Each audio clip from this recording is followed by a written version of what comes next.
আসসালামু আলাইকুম রহমতুল্লাহি ওবরাকাতুহ।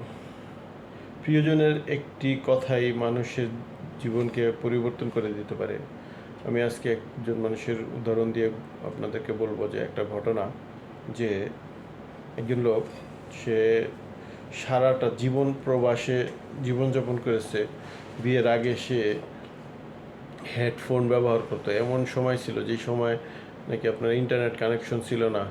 হেডফোন ব্যবহার করতে হলে যে সিডির যেই ক্যাসেট ওগুলোর মতন হেডফোন দিয়ে, তখনকার আমলে কোনো মানে প্রায় আজ থেকে 23-25 বছর হবে। এই এই তখনকার সময়ে মানুষ খুব হেডফোন খুব কমই ব্যবহার করতো, কারণ সিডির ক্যাসেট ছিল, সিডির ক্যাসেটে এটা পকেটে লাগিয়ে উনি ব্যবহার করতো, গান শুনতো।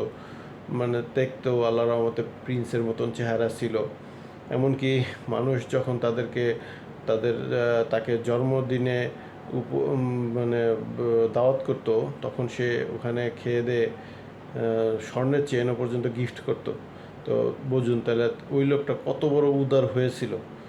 তো দেখা গেল সে যখন সংসার করতেছে, তার স্ত্রীর সাথে সংসার করতেছে, তার স্ত্রী শ্বশুরবাড়িতে বড় সন্তানগুলি বড় হচ্ছে, বড় লালন পালন করতেছে, যেভাবে হোক চলতেছে ফিরতেছে।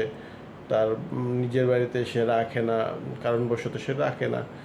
তো একদিন সে তার ওয়াইফকে জিজ্ঞেস করলো যে, দেখো, আমি যদি মারা যাই তখন তুমি কিভাবে চলবে?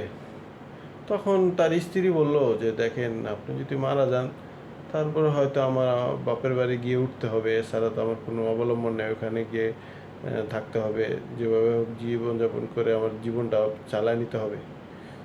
এই কথা শোনার পরেই ওই লোকের ভিতরে জিদ চলে আসলো যে আমার জীবনে কিছু করতে হবে।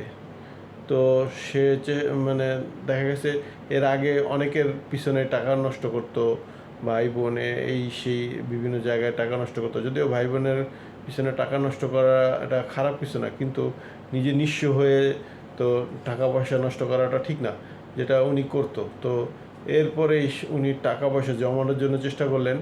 তো আল্লাহ রহমতে তারপরে সে বাংলাদেশের মধ্যে 3টা জায়গায় জমি কিনেছে। তো ফ্যামিলিকে নিয়েও ইটালিতে বসবাস করে, মানে করতেছে, ফ্যামিলি সেটেল হচ্ছে। তো মানুষের জীবন আল্লাহ কখন কিভাবে পরিবর্তন করে দেন একমাত্র আল্লাহ তাআলা ছাড়া কেউ জানে না।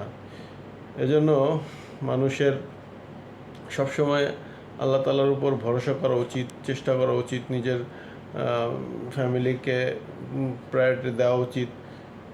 সব কিছু, যেহেতু আমরা পুরুষ মানুষ কামাই করে, তাদের ফ্যামিলি যেভাবে সুখে শান্তিতে থাকবে সেভাবে চেষ্টা করা উচিত। আমরা এভাবেই সচেতনতা অবলম্বন করতে পারি। আল্লাহ তাআলা সেই তৌফিক দান করেন। ভিডিওটি ভালো লাগলে লাইক, কমেন্ট, শেয়ার করে সাবস্ক্রাইব করে আমাদের সঙ্গে থাকবেন।